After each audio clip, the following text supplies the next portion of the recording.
ओम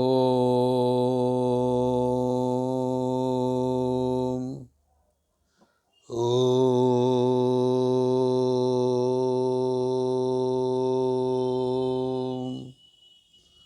ओम।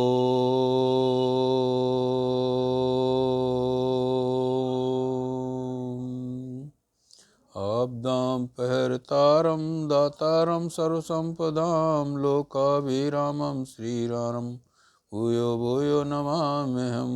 वसुदेवसुतं देवं कंसचाणूरमर्दनं देवकी परमानन्दं कृष्णं वन्दे जगद्गुरुं। श्री कृष्णं वन्दे जगद्गुरुं।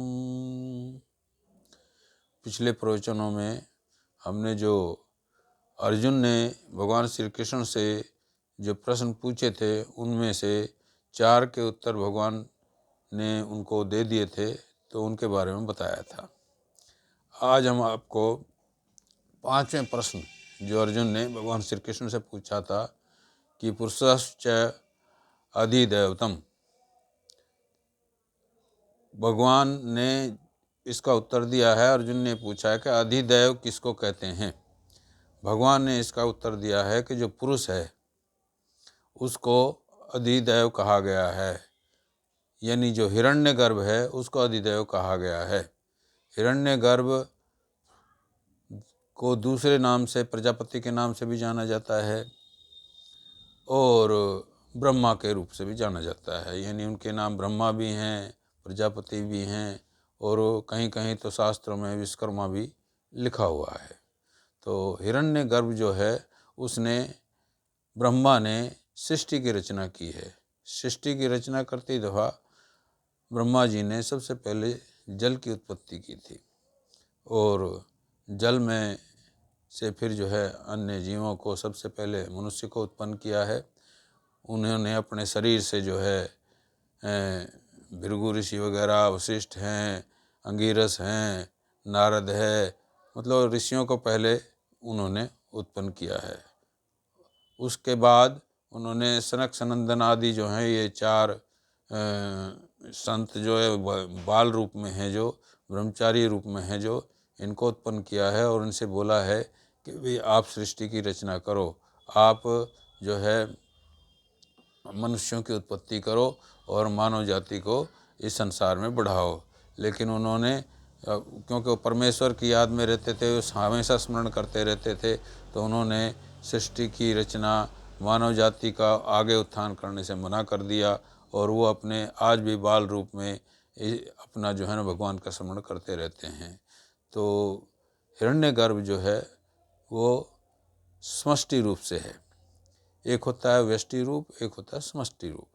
तो व्यष्टि रूप तो जैसे अब हमारा मतलब व्यक्तिगत हो गया, जैसे हमारा मन है, तो एक आदमी का जो अकेले का मन अलग अलग है, मेरा अलग है, दूसरे आदमी का अलग है, तीसरे का अलग है, तो ये व्यष्टि रूप में आ गए। इन्हीं सारे जो है को प्रयोग हुए, इन्हीं मन को प्रयोग हुए इकट्ठे से रूप में जो होता है वो समष्टि रूप होता है। इसका मतलब ये नहीं हुआ कि सबका योग कर दिया और जब समष्टि हो गया, नहीं, ऐसा नहीं है। वो समष्टि रूप से, इसका मतलब ये है कि वो सबको जानता है समष्टि रूप से। इस तरह जैसे सूर्य है, अब सूर्य की किरणें जो आती हैं, यदि हम ये कहें कि सूर्य की जो किरणें हैं इनको जोड़ दिया जाए तो सूर्य हो जाएगा, नहीं, ऐसा नहीं है। सूर्य जो है वो किरणें जो देता है, अलग अलग किरणें हैं। सूर्य समष्टि रूप है और किरणें उसके व्यष्टि रूप हैं। तो सूर्य जो है ना सारी किरणों का जो है ना अनंत किरणें हैं, उनका जो है ना उत्पन्न करता है। इसी प्रकार से हिरण्यगर्भ जो है ना वो समष्टि रूप से है।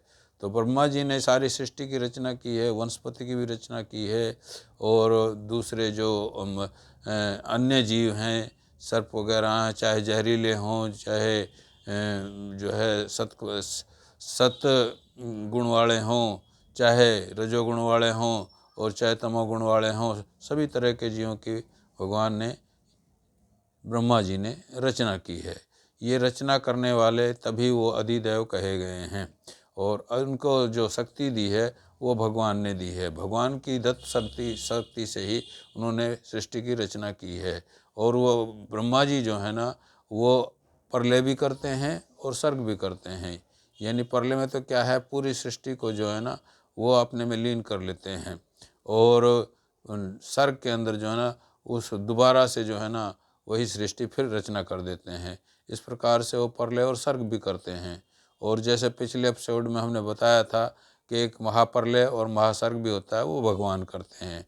ब्रह्मा सहित जितने भी मतलब जीव हैं या जितने भी प्राणी हैं और प्रकृति है, ये सब उनके अंदर लीन हो जाती है और महासर्ग के अंदर फिर वो दोबारा से अपने कर्मों सहित फिर से जो है ना वो उनको भगवान फिर से उत्पन्न कर देता है।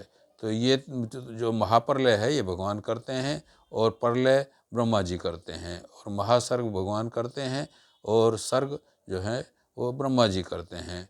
तो ब्रह्मा जी का कार्य सृष्टि रचना का है। इसी प्रकार से विष्णु जी का कार्य जो है वो सृष्टि के अंदर जो है ना पालनकर्ता का काम है, वो पोषण करते हैं। और शिव जी का कार्य जो है वो संहार का कार्य है।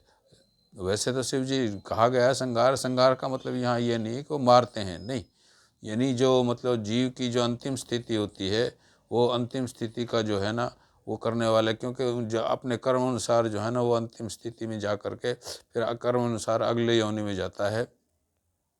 तो इस प्रकार से अलग अलग जो है इन देवों के कार्य हो गए। और ब्रह्मा जी का कार्य सृष्टि रचना का जो कार्य है, इस कार्य से सृष्टि बनती रहती है, बिगड़ती रहती है, प्रलय होता रहता है, सर्ग होता रहता है। और ब्रह्मा जो है ये ब्रह्मांड के अंदर एक नहीं अनेक हैं। हर ब्रह्मांड के अंदर अलग अलग ब्रह्मा हैं। किसी में 4 मुँह वाले हैं, किसी में 10 मुँह वाले हैं, किसी में 100 मुँह वाले हैं और किसी में तो मुँह की गिनती ही नहीं है।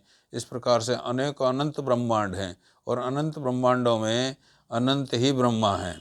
इस प्रकार से जितने भी ब्रह्मांड के, क्योंकि इसका जो सृष्टि बनाई हुई है भगवान ने, इसका कोई आदि अंत थोड़ी किया है। आज इसका तो ऐसे पता ही नहीं लग रहा है कि भाई मतलब जो है कहाँ से सृष्टि शुरू होती है और कहाँ जो है इसका अंत होता है। सृष्टि का आदि अंत नहीं है कोई भी, ये तो भगवान ही जाने। ये क्योंकि ये अपने अंदर ही जो है उनको जो है लय कर लेते हैं और फिर उसको दोबारा खुद ही स्वयं जो है उसको उत्पन्न कर देते हैं। तो ये भगवान का कार्य है। सृष्टि की कोई जो है ना सीमा जान नहीं सकता कोई भी जीव, चाहे ब्रह्मा को भी नहीं पता। ब्रह्मा को तो जो है ना अपने अपने ब्रह्मांड का जो है थोड़ा पता होता है, बाकी कितना हर ब्रह्मा को जो है ना दूसरे ब्रह्मांड के बारे में पता ही नहीं है। जैसे हमारे जो है इस पृथ्वी के जो ब्रह्मा हैं, एक बार जो है द्वारकापुरी में भगवान श्री कृष्ण के पास जब गए थे तो भगवान श्री कृष्ण ने जो है ना के सामने उन ब्रह्मा जी ने पूछा क्या और भी ब्रह्मांड हैं? कहने लगे बहुत सारे ब्रह्मा हैं। तब उन्होंने सबको प्रस्तुत कर दिया, तब उनको पता लगा कि और भी ब्रह्मा है और भी ब्रह्मांड है।